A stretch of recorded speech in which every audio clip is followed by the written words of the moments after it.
1절에서 3절 말씀,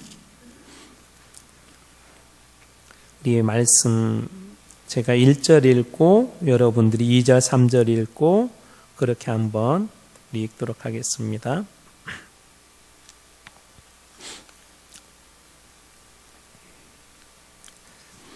12장 1절입니다. 여호와께서 아브라함에게 이르시되 너는 너의 고향과 친척과 아버지의 집을 떠나 내가 내게 보여줄 땅으로 가라.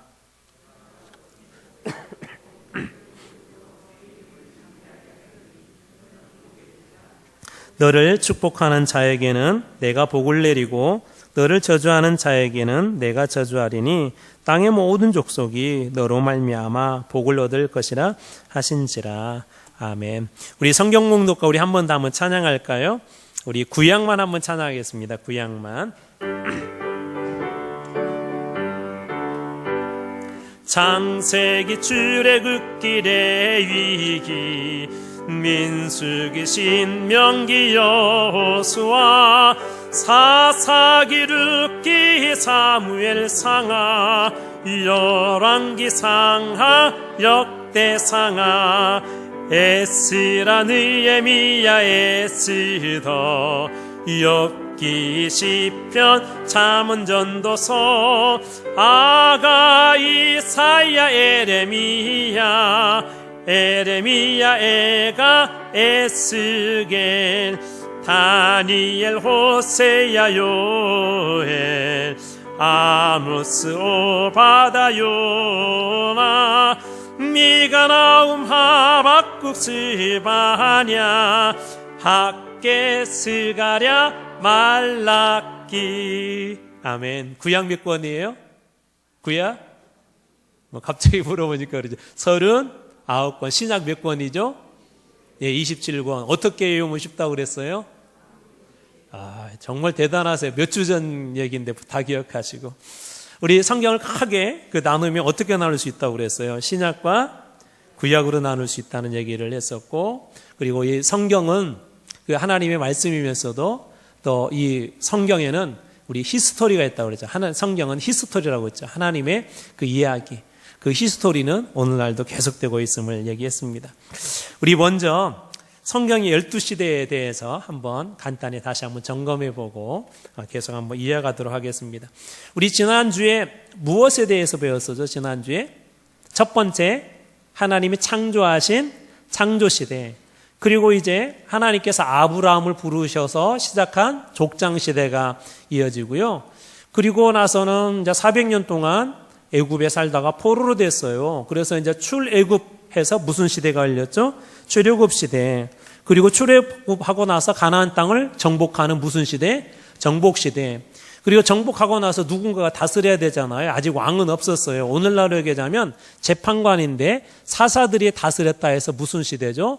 사사시대. 사사들에게 이 백성들이 왕을 요구했어요. 그래서 사울 왕을 세우고 그 다음에 다윗, 솔로몬 왕이 한 명씩이에요. 무슨 시대? 단일 왕국 시대. 근데 이 나라가 나뉘었어요. 그 뒤에 북왕국 이스라엘, 남왕국 유다로 나라가 나뉘어서 분열되었어요. 무슨 시대? 분열왕국 시대. 분열왕국 시대가 되었는데도 여전히 정신 못 차리고 죄를 지으니까 하나님이 포로로 잡혀가게 하셨어요. 무슨 시대? 포로 시대. 이제 포로로 잡혀갔다가 70년이 끝나고 나서 하나님이 돌아오게 하세요. 그래서 무슨 시대? 포로 귀환 시대. 그리고 나서 이제 말라기가 딱 끝나거든요. 그래서 말라기에서 마태복음까지 그 공백이 대략 한 400년이 되는데 하나님의 말씀이 없었어요. 그래서 이 시기를 하나님이 입을 딱 다물고 계셨어요. 침묵하고 계셨어요. 그래서 무슨 시대? 침묵기 혹은 신구약 중간기, 신약과 구약의 중간에 있는. 어떤 분이 재밌는 질문을 했어요. 제가 지난번에 이걸 하면서 각 시대마다 대표적인 인물들을 한 사람씩 소개를 해줬더니 목사님, 침묵교회는 대표가 없어요 그러더라고요. 침묵기. 성경에는 없지만 역사적으로는 뭐 한 사람 뽑아라면 이스라엘의 이때 당시에 로마의 그 속국이었었거든요. 독립운동을 했던 마카비라는 사람이 있어요. 마카비. 나중에 한번 여러분들이 이 자료들은 한번 찾아보시고 언젠가 한번 공부할 기회가 있을 겁니다. 자, 그리고 이제 침묵기가 끝나고 복음으로 오신 예수 그리스도. 그래서 마태, 마가, 누가, 복음. 그래서 무슨 시대? 복음 시대. 그리고 이제 교회를 세워주셔서 교회를 세워주시고 성령을 부으시고 선교를 하게 하셨어요. 그래서 선교시대 혹은 성령시대 하나 더 붙이면 뭐 교회시대 그렇게 이야기해도 될 것 같습니다. 지난주에는 이제 우리 창세기 1장에서 그 11장까지가 이제 창조시대에 대한 얘기가 있고 창세기는 두 개 시대가 있어요. 그리고 오늘부터 이제 12장 오늘 우리가 1, 2, 3절 읽었는데 1장부터 아브라함의 이야기로부터 시작되어지는 족장 시대가 창세기 12장에서 50장까지. 이게 창세기에는 이 12시대 중에 두 시대가 들어있어요. 창조시대 대표적인 사람은 아담. 한 사람을 더 뽑아라 그러면 누가 있을까요? 누가? 그렇죠. 노아가 있었어요. 노아. 그리고 이제 이 족장시대 대표적인 사람은 그 아브라함이 있는데요. 창조시대에 네 가지 중요한 사건을 지난주에 말씀드려요. 첫 번째, 하나님이 창조하신 천지창조. 그리고 두 번째, 천지창조에서 에덴 동산에 아담과 하와를 두고 잘 다스리게 했는데 이들이 죄를 지었어요. 그래서 인간의 타락. 그리고 이 인간이 타락을 해서 이제 쫓겨났는데 이 쫓겨난 인간들이 정신을 못 차리고 더 범죄를 저지르게 돼요. 그래서 하나님이 홍수 심판을 하죠. 홍수 심판. 이때 유일하게 남겨진 가족이 누구 가족이에요? 노아의 가족. 그래서 거기에 노아 부부와 셈, 함, 야벳 부부. 그러니까 그 노아 부부를 포함해서 각각 남자들이 4명이고 아내들이 있으니까 총 8명과 그 여러 그 동물들이 그 방주 안으로 들어가게 되죠. 그리고 홍수 심판이 끝났는데 이제 다시 이제 이 사람들이 흩어졌단 말이에요. 노아의 후손들이 셈과 함과 야벳의 후손들이 세계 각국에 이렇게 흩어져 살았는데 야, 우리 이러다가는 안 되겠다. 그래서 그때까지만 하더라도 언어가 하나 있었어요. 언어가. 이게 이때만 잘했어도 우리 영어 안 배워도 되는데 이제 이 사건 때문에 이제 이들이 무슨 사건이 하나 그 전에 있었냐면 우리가 흩어짐을 면하자고 바벨탑이라는 걸 쌓아요. 바벨탑이 위치가 대략적으로는 그 유프라데스강, 티그리스강 강 사이에 있다 해서 그걸 뭐라고 그랬죠? 메소포타미아. 거기에 이 시날 평지에 나가 이 바벨탑을 세워요. 근데 이 사건 때문에 결국은 하나님이 바벨탑을 무너뜨리고 인류를 이제 언어도 혼잡하게 그렇게 만들어버리는 사건이 지난주에 저희들이 배웠고, 이 창조 시대를 실제적으로 이스라엘의 역사는 우리나라는 좀 이것도 좀 약간 상상력이 가미된 거지만 단군으로부터 시작한다 그러잖아요. 근데 이스라엘은 실제적인 인물이 아브라함으로부터 역사가 시작합니다. 그러니까 역사 이전의 역사다 그래서 창세기 11장까지는 원역사 그렇게 부르기도 합니다. 하나님이 여섯째 날을 총 6일 동안 천지를 창조하셨는데 제가 여러분들 알기 쉽게 첫째 날은 한 글자, 둘째 날은 두 글자 그런 식으로 구분을 지었어요. 첫째 날 하나님 무엇을 만들었죠? 빛을 만드셨어요. 그리고 그 짝이 뭐냐면 넷째 날이에요. 빛과 관련된 거 해, 그 다음에 달, 별이겠죠.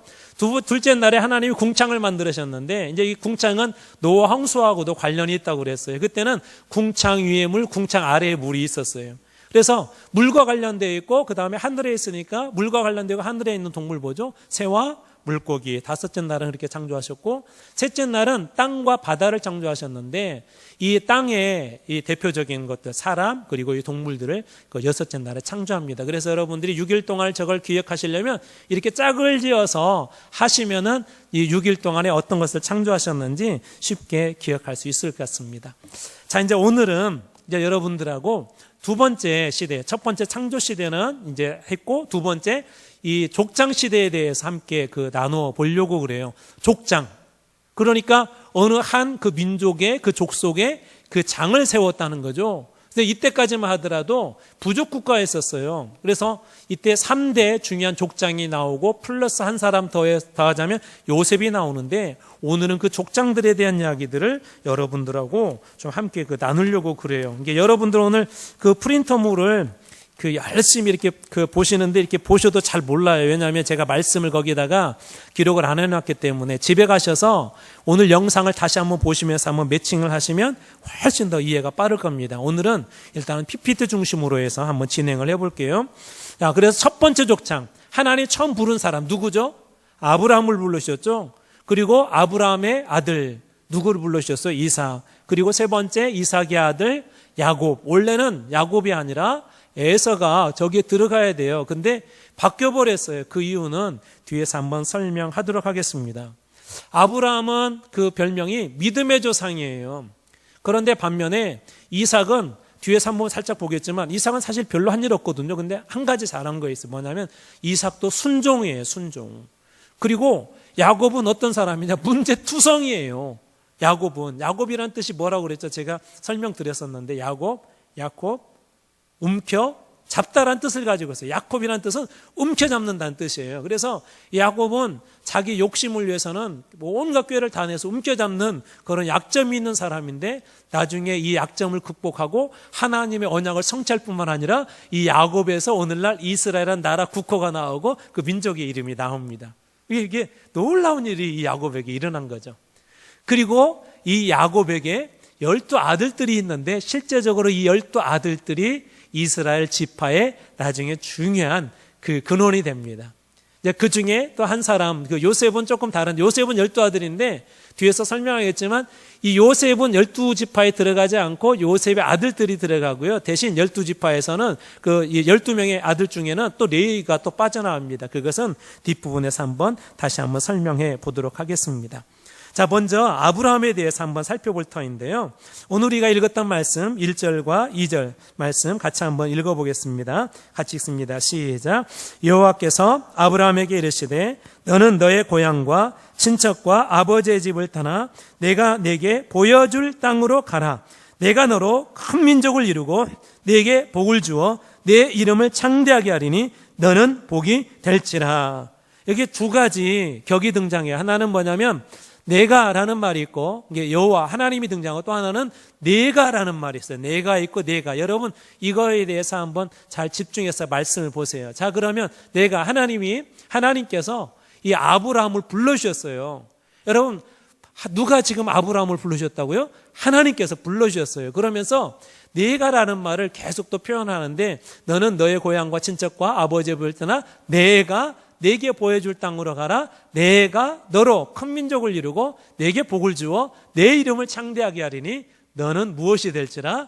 복이 될지라. 이 말씀을 예전에 여러분들하고 자세히 한번 나누었어요. 하나님께서 지금 누구를 불러주신 거예요? 아브라함을.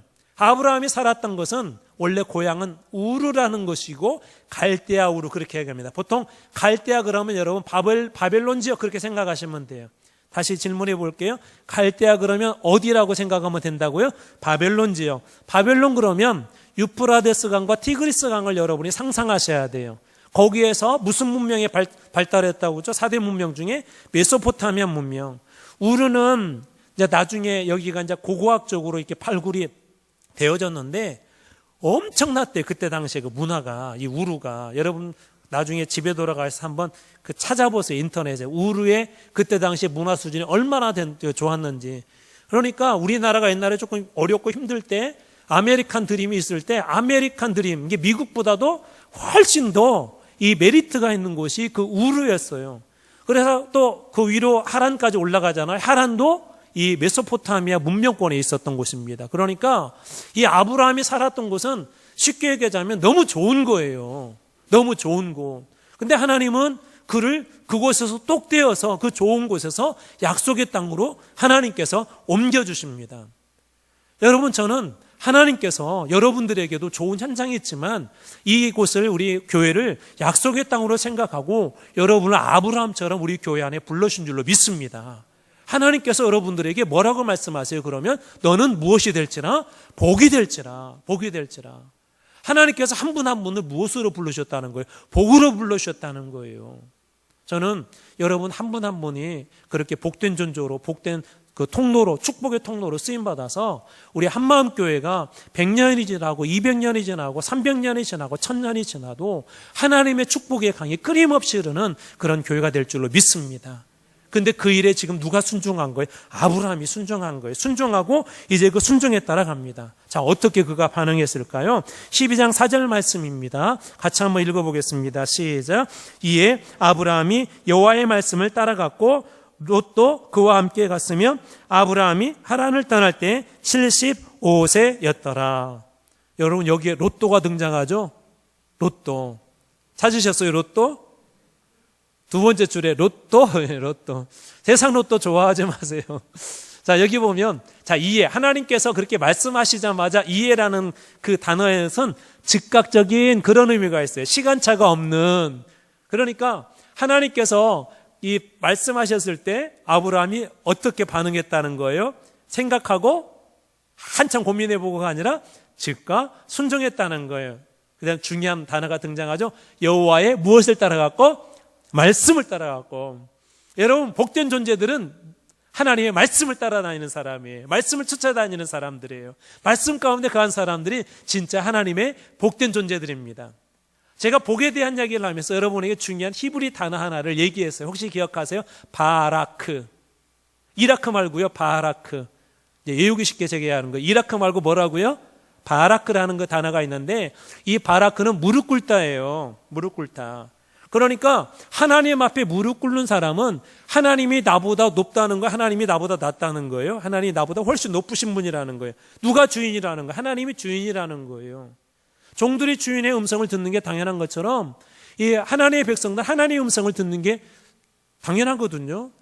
그래서 성경에 우리가 바라크라는 단어는 내가 주인 앞에 무릎 꿇는 사람, 주인의 음성을 잘 듣는 사람, 그런 사람들에게 이 바라크의 축복이 주어지는 거예요. 여러분, 매일매일 매 순간마다 하나님 앞에 그렇게 무릎 꿇고 하나님께서 여러분에게 말씀하신 대로 그렇게 사시기를 축복합니다. 어떤 것들은 우리의 생각하고 맞지 않을 수도 있어요. 어떤 것들은 여러분이 그걸 선포하는 순간 손해볼 수가 있어요. 그런데 하나님께서 그것에 순종하게 하실 때 순종하며 떠나면 지금은 이 갈대아 우루가 좋아 보이고 지금은 하란이 좋아 보이지만 하나님의 가라 하시는 가나안 땅이 진짜 축복의 땅이 되는 그런 날이 반드시 올 거예요.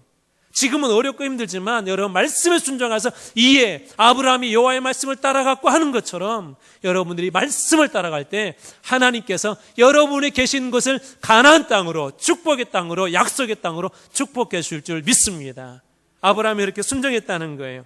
자, 지도 하나 봐볼까요? 자, 지도. 아브라함이 잘 안 보이시죠? 나중에 집에 가서 한번 유튜브 다시 한번 보세요. 갈대아 우르는 여러분 볼 때 오른쪽이네요. 오른쪽이 그 시작점이에요. 이 유프라데스 강이 위로 나와 있는 거 본다면 그 좌측편에 있는 것이 우르고요. 거기서 쭉 올라가면 좌우에 꺾어지는 부분이 하란이에요. 하란. 오늘 말씀은 하란을 떠날 때 75세더라 그랬죠.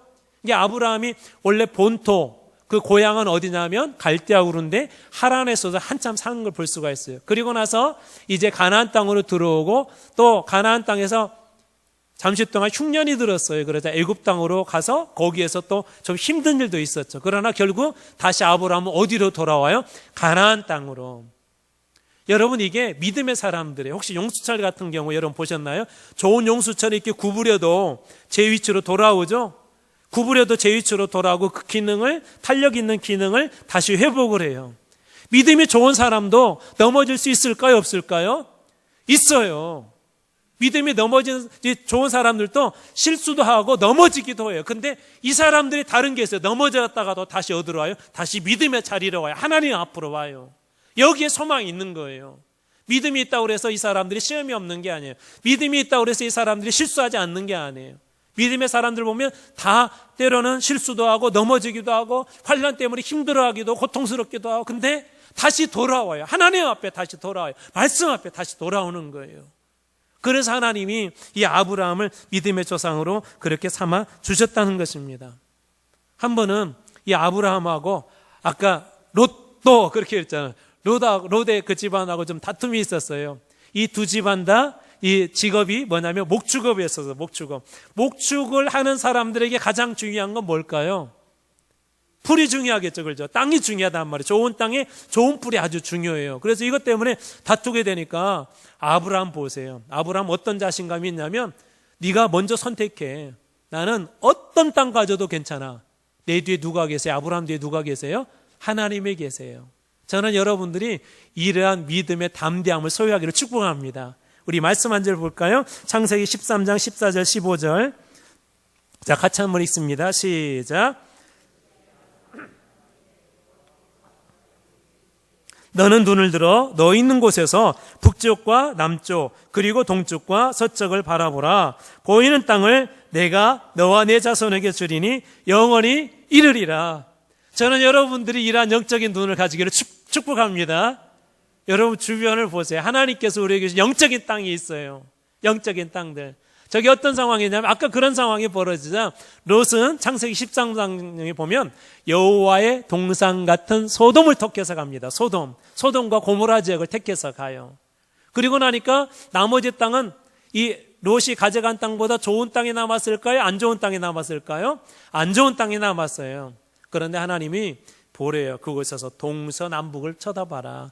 보이는 땅을 내가 너에게 줄게. 여기서 보인다는 건 눈으로 보는 게 아니라 아브라함의 믿음의 눈으로 보는 거예요.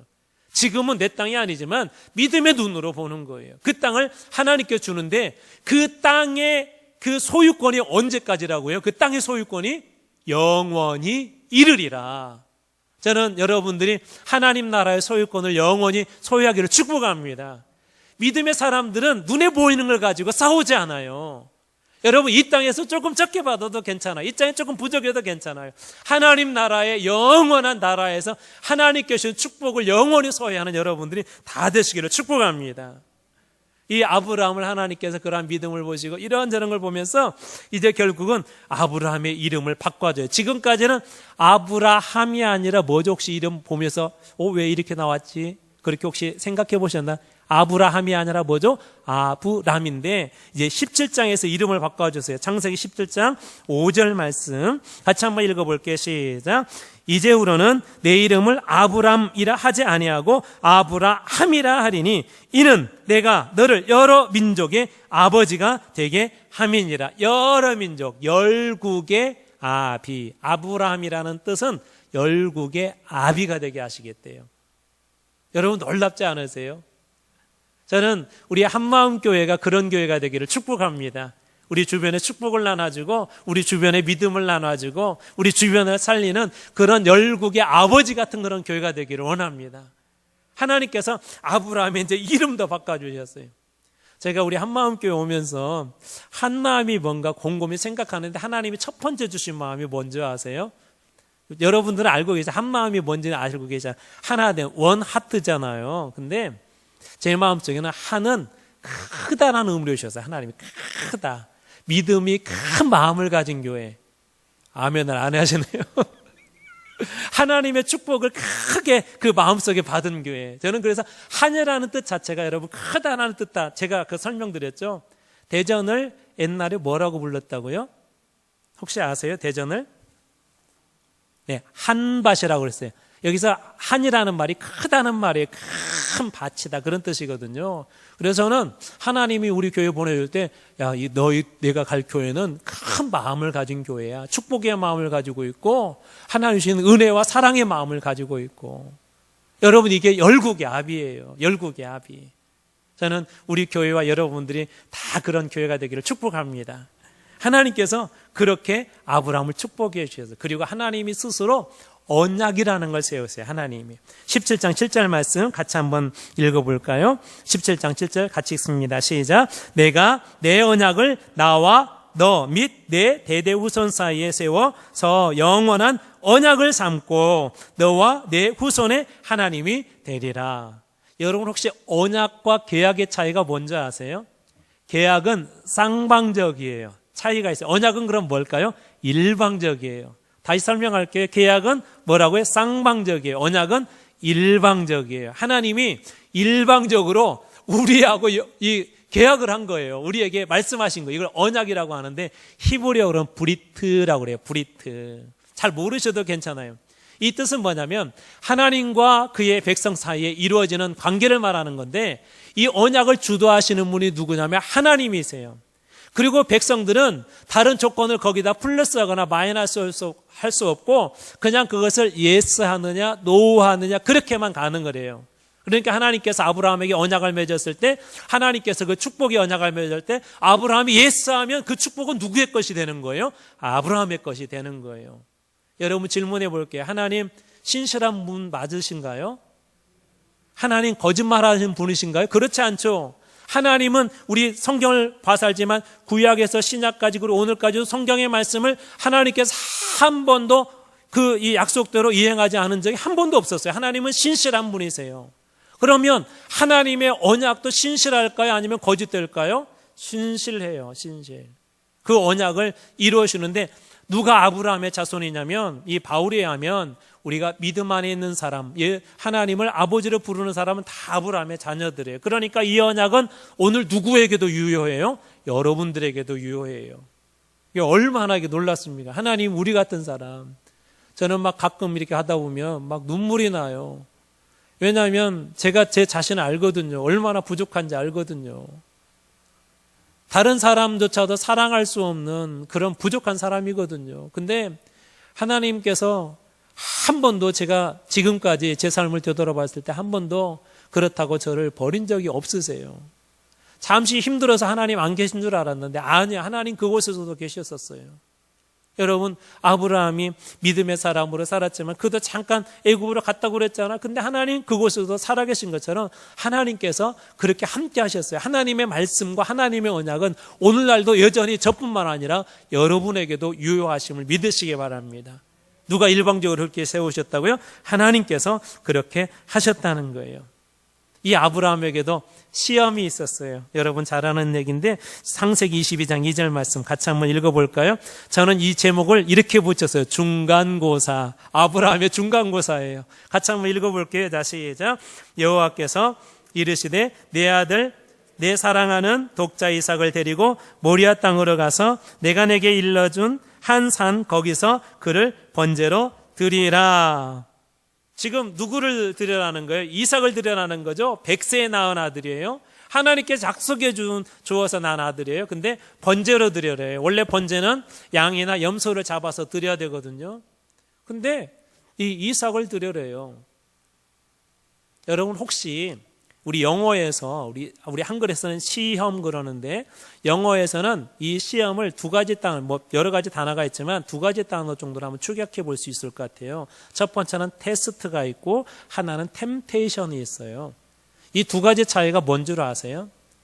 템테이션은 뭐냐면 사단이 우리를 시험하는 거예요. 넘어지고 걸려 넘어지게 만들기 위해서. 그러나 테스트는 뭐냐면 이 테스트는 우리를 발전시키고 성장시키고 하나님의 사람으로 더 견고하게 만들어요.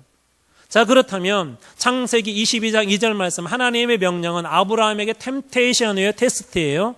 테스트예요. 그래서 제가 저기에다가 소제목을 중간고사 그렇게 한번 붙여봤어요. 하나님께서 아브라함을 열국의 아버지로 삼아주시고 그리고 이제 독자 이삭도 주시고 약속을 주셨을 때 하나님께서 중간 점검하시는 거예요. 아브라함이 여전히 열국의 아버지의 자격이 있는지. 또 그렇지 않다면 테스트는 우리 중간고사나 기말고사를 보는 이유가 뭐예요? 우리 실력을 더 향상시키고 업그레이드하기 위해서 시험 보는 거 아니에요? 그래서 하나님께서 더 믿음을 단단하기 위해서 그렇게 하는데 이 아브라함이 그대로 순종합니다. 그리고 나자 창세기 22장 12절에서 하나님은 시험을 끝난 후에 이렇게 말씀하세요. 같이 한번 읽어볼게요. 자, 시작. 사자가 이르시되 그 아이에게 내 손을 대지 말라. 그에게 아무 일도 하지 말라. 내가 내 아들 내 독자 이삭까지도 내게 아끼지 아니하였으니 내가 이제야 내가 하나님을 경외하는 줄을 아노라. 하나님이 아브라함과 얘기할 때 여러분 반복되는 단어 혹시 뭔지 아세요? 내가와 내가예요. 하나님은 관계 하나님이세요. 여러분과 관계 맺기를 원하는 하나님이세요. 자, 이렇게 말씀하세요. 내가 내 아들 내 독자까지도 내게 아끼지 아니하였으니. 내 아들 내 독자는 아브라함에게 어떤 사람이에요? 가장 소중한 존재예요. 아브라함이 모든 재산을 다 빼앗긴다 할지라도 빼앗길 수 없는 존재가 바로 그 독자 이삭이었습니다. 여러분, 저 독자 이삭은 훗날 예수 그리스도의 표상이기도 해요. 하나님께서 그 아들 독생자 예수 그리스도를 십자가에 하나님께서 못 박히게 하신 그 모습이 바로 저 이삭의 모습 속에 들어 있습니다. 이 아브라함이 하나님 마음을 그때 느꼈던 거예요. 근데 아브라함이 그대로 순종하지 않습니까? 그때 하나님께서 그렇게 말씀하세요. 내게 아끼지 아니하였으니. 내게 아끼지 아니하였으니. 여러분, 저기에는 어떤 믿음이 아브라함이 있냐면 이 나중에 훗날 바울은 그렇게 해서 그래요. 아브라함은 이 설령 이 독자 이삭을 번제로 잡아서 드려도 그가 다 죽었어도 하나님께서 살리실 것을 믿었대요. 이 아브라함 믿음이 정말 대단한 거예요. 하나님의 말씀대로 하면은 하나님께서 이 약속이 뭐였었어요? 내 후손을 통해서 내 후손을 하늘의 별처럼 땅의 모래알처럼 많아지겠다고 했는데 이 자기가 그렇게 신뢰했던 종을 통해서 그 종을 통해서 후손이 아니라 내 몸에서 날 그 자식이 너의 후사가 된다고 그랬는데 몸에서 난 자식은 지금 이삭밖에 없거든요. 그런데 그것을 이 아브라함이 믿었던 거예요. 그래서 하나님께서 그를 그렇게 인정해 주는 그런 사람이 됩니다. 자, 그리고 두 번째 족장으로 이삭이 있는데 이삭은 그런 의미에서 볼 때 순종의 사람이에요. 22장 9절 말씀 같이 한번 읽어볼게요. 왜 순종의 사람인지 한번 보겠습니다. 같이 읽습니다. 시작. 하나님이 그에게 일러주신 곳에 이른지라 이에 아브라함이 그곳에 제단을 쌓고 나무를 버려놓고 그의 아들 이삭을 결박하여 제단 나무 위에 놓고 모리아산에 이제 도착해서 제단을 쌓고 나무를 버려놓고 이제 그 아들 이삭을 결박을 했대요. 결박. 여러분 120세가 다 된 그 노인이 팔팔한 젊은 이 청년 하나를 결박한다는 게 이 이삭이 중간에 가다가 묻잖아요. 아버지 여기 나무도 있고 불도 있는데 이 드릴 번제물은 어디가 있어요? 그러니까 이 아브라함이 하나님께서 준비하셨어. 이제 거짓말하죠. 근데 이삭이 그거 눈치 못 챘을까요? 또 다 했는데 아직까지도 지금 번제물이 안 보여요. 그럴 경우에 이삭이 어떤 생각했을까요? 이때 당시에는 어떤 문화들이 좀 있었냐면 자식들을 이게 이제 그 왕정 시대 때도 있는데 자식들을 갖다 제물로 드리는 이방의 제사들이 있었어요. 자식들을 무섭잖아요. 근데 그런 일들이 있었단 말이에요. 주변에 그 다른 지역에도 그런 제사들이 있었어요. 그러면 여러 가지 유추해 볼 때 이삭은 그걸 알 수가 있는데 이삭이 성경 말씀에 오면 그가 반항을 했다거나 도망갔다는 그런 말씀이 없어요. 이삭이 순순히 순종한 거예요. 아버지 묶으세요. 그리고 그 위에 올려놓을 때 순순히 순종한 거예요. 마치 예수님께서 이 땅에 독생자로 오셨을 때 십자가에 죽으셔야 할 것을 아셨음에도 불구하고 끝까지 순종하고 십자가에서 죽으셨던 것처럼 바로 그래서 이삭을 우리가 예수 그리스도의 십자가의 표상 중에 하나라고 그렇게 이야기하는 것입니다. 이삭은 그래서 순종의 사람이에요. 이삭에게 두 명의 아들이 있었어요. 그 두 명의 아들의 얘기를 좀 해볼게요. 창세기 25장 13절 말씀 같이 한번 읽어볼까요? 창세기 25장 13절 시작.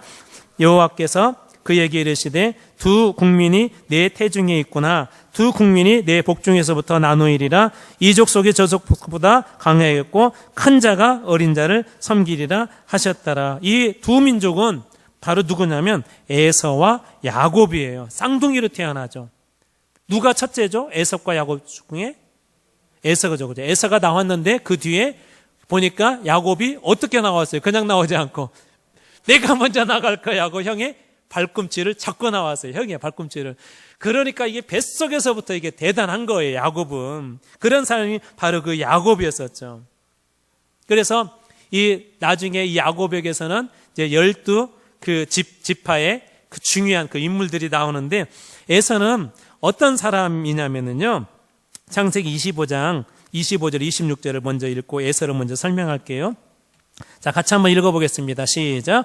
먼저 나온 자는 붉고 전신이 토록 같아서 이름을 에서라 하였고 후에 나온 아우는 손으로 에서의 발꿈치를 잡았으므로 그 이름을 야곱이라 하였으며 리브가가 그들을 낳을 때에 이삭이 60세였더라. 자, 먼저 나온 자는 자, 어떻대? 색깔이 붉었다고 하죠. 그리고 전신이 토록 같아서 이름을 뭐라고 불렀다? 에서라고 그렇게 불렀대요. 그리고 뒤에 나온 사람은 야곱이었었는데 발꿈치를 잡았다. 움켜잡다는 말이라고 뜻이 있다고 그랬어요. 야곱은. 자, 여러분 여기 에서의 그 모양이 붉다고 그랬잖아요.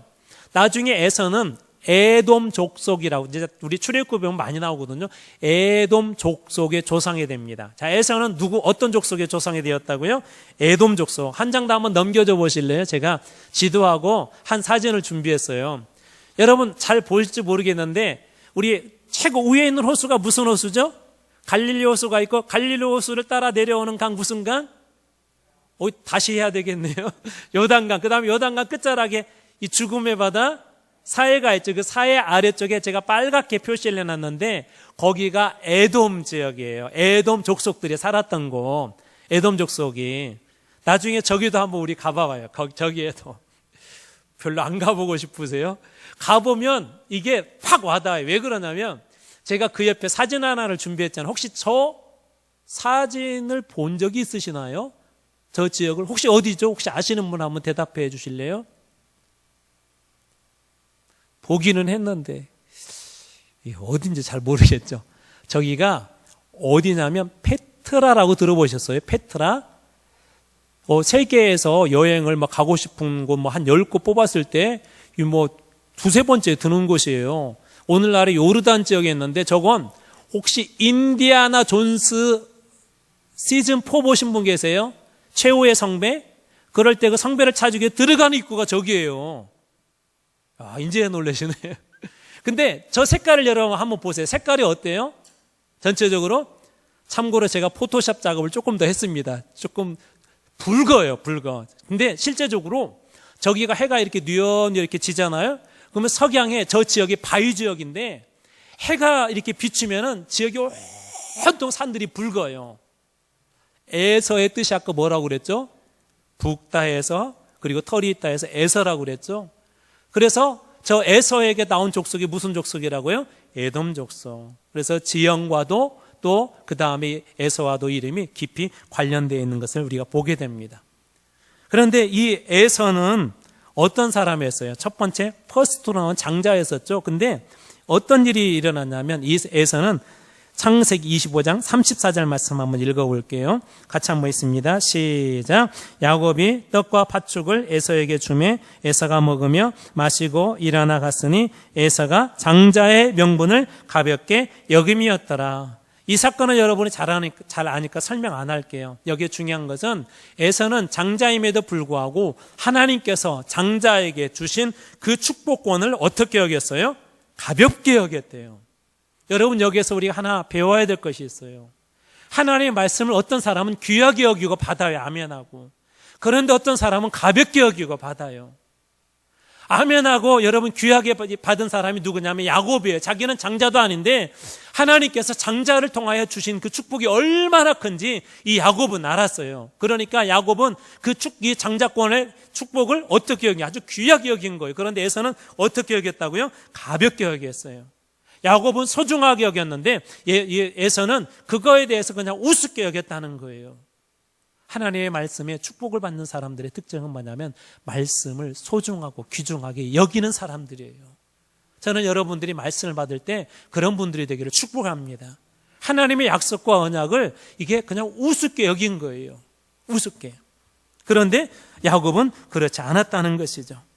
근데 이 사건 때문에 결국은 광야로 쫓겨나게 되죠. 외삼촌에게 가죠. 그 장면이 창세기 28장 15절 말씀이에요. 이것은 여러분들이 가서 한번 읽어보세요. 그리고 나서 이제 야곱이 외삼촌 라반의 집에 가서 결혼을 하게 되죠. 원래는 누구를 좋아했어요? 야곱이 라헬을 좋아했는데 이 라반이 술수를 써가지고 레아하고 결혼할 수밖에 없었고 또 그 몸종들도 딸려보냅니다. 그래서 나중에 졸지에 야곱이 그 아내들이 4명이나 돼버렸어요. 근데 여기에서 바로 그 12지파가 나오게 됩니다. 한번 더 넘겨줘 보실래요? 네네, 여기. 자, 레아가 그 첫째 딸이었는데 레아를 통하여서 번호만 외우세요. 1, 2, 3, 4번이 나오고 9번, 10번이 나오는데 대표적인 인물이 레위고 유다예요. 유다. 다윗은 어느 지파죠?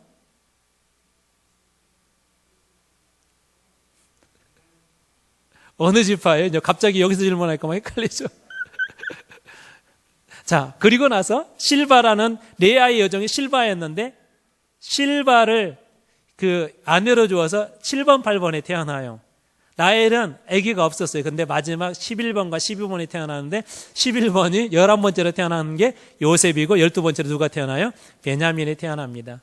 이 라헬이 중간에 아기가 없으니까 1, 2, 3, 4번은 레아가 낳잖아요. 근데 자기 자식이 없으니까 그 몸종 비라를 아내로 줘요. 그래서 5번째, 6번째가 저기서 나오는데 여러분들 프린트물에다가는 제가 그 표를 하나 넣고 이름이 빠진 곳이 있잖아요. 이것은 숙제예요. 집에 가서 한번 채워보시기 바랍니다.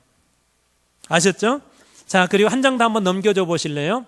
자, 12아들 중에 아까 이제 여기서 12지파가 나오는데 야곱의 아들 중에 12아들 중에 지파가 나오는데 레위가 빠져요. 왜 그러냐면 레위는 나중에 가나안 땅에 출애굽해서 이제 다시 들어올 때 레위는 제사장의 직분을 감당합니다. 12지파에서 빠지고 그러고 나면 현재 이제 그 레위가 빠지게 되면 어떻게 돼요? 11명이잖아요. 근데 원래 그 자리에는 요셉이 들어가야 되는 요셉이 들어가지 않고 요셉의 두 아들 에브라임과 므낫세가 들어갑니다.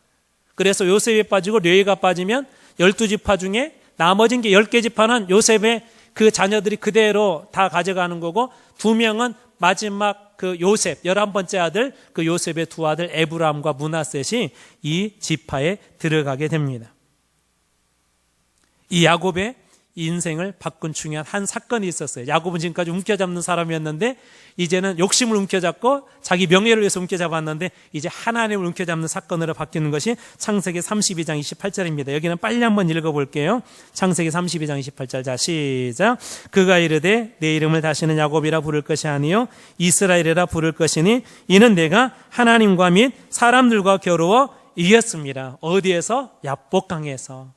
다시 고향으로 돌아오는데 형 에서가 400명의 군사들을 데리고 왔대요. 제가 400 여러 번 설명해서 400은 어떤 숫자면 절대 절망의 숫자예요.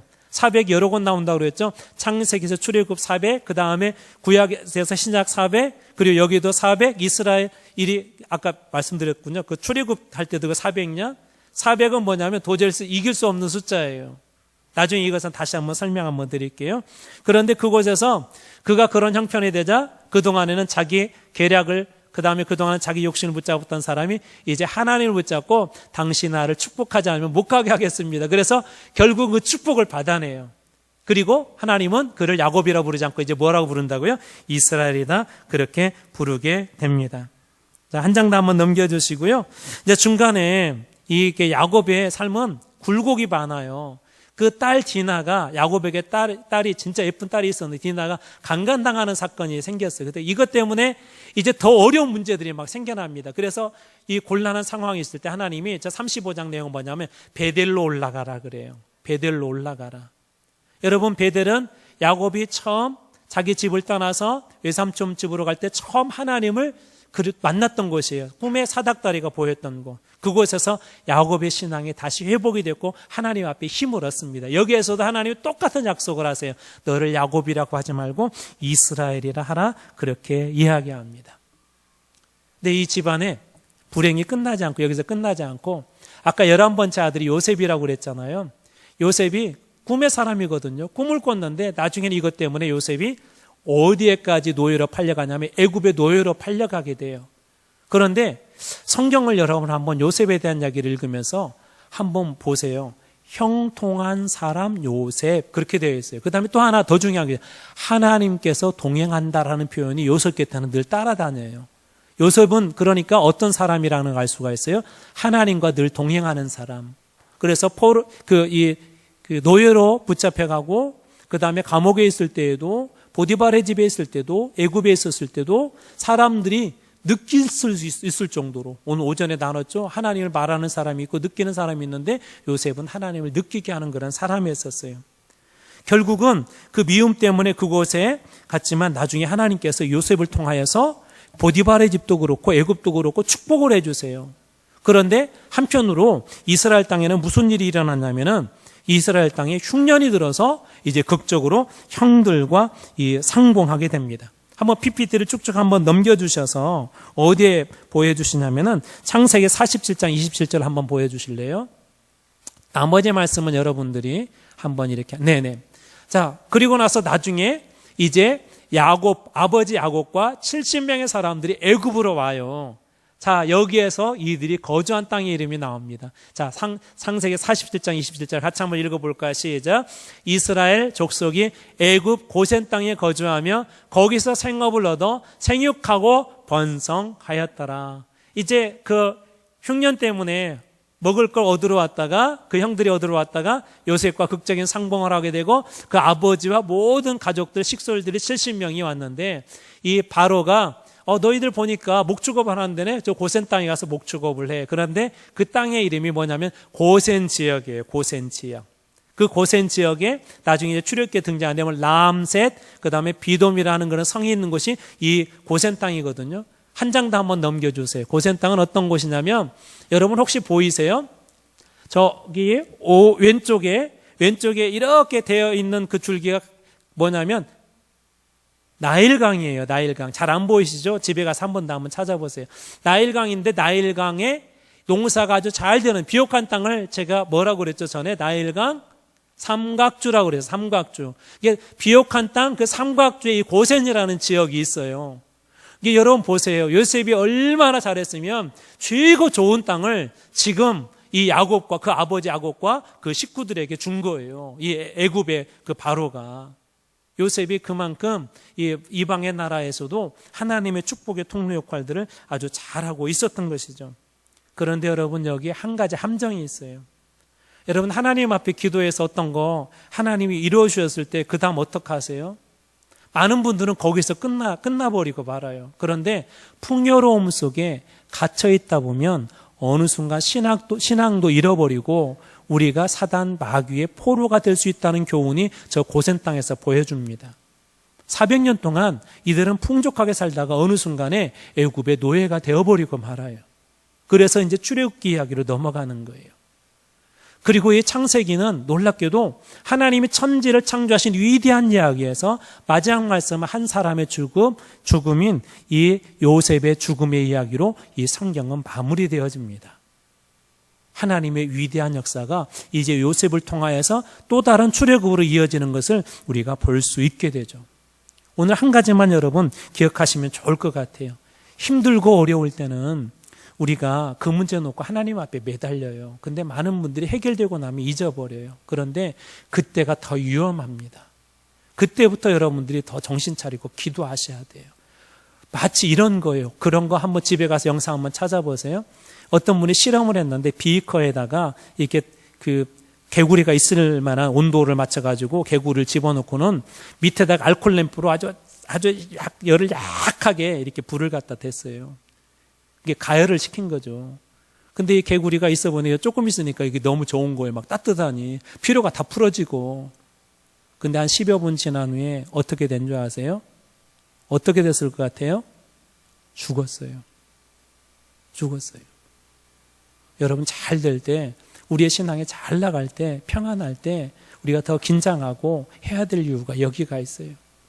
그렇지 않으면 어느 순간에 여러분 돈의 물질의 포로가 되고 또 미움의 포로가 되고 여러분 세상의 포로가 되어서 하나님의 은혜를 전혀 못 받게 합니다. 말씀이 없어져 버리잖아요. 400년 동안.